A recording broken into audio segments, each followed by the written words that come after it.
Hi friends, మీకు ఈ video నచ్చితే లైక్ చేయండి, సబ్స్క్రైబ్ చేయండి. రూప మందారం ఫొటోస్కి దండేసి దండ పెట్టుకుంటూ, నన్ను క్షమించు మందారం, ఎక్కడున్నా నీ ఆత్మకు శాంతి కలగాలని అంటూ ఉంటుంది. మరోపక్క మందారం బతికే ఉంటుంది, తను కోమాలో ఉంటుంది. ఇక రాఘవ తనని కాపాడి, ఆ రోజు సమయానికి నేను నిన్ను చూశాను కాబట్టి బాగా కాపాడుకోగలిగాను అని తనకు పసరు మందులు ఇస్తూ బతికించే ప్రయత్నం చేస్తూ ఉంటాడు.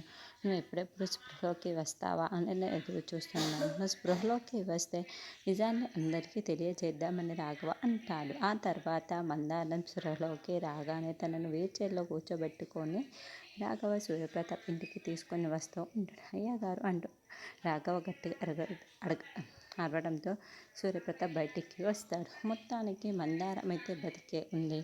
మరి మందారం వల్ల భలే రూప రాజు ఇద్దరు కలవబోతున్నారు. ఏం జరుగుతుందో మనం నెక్స్ట్ ఎపిసోడ్లో చూద్దాం.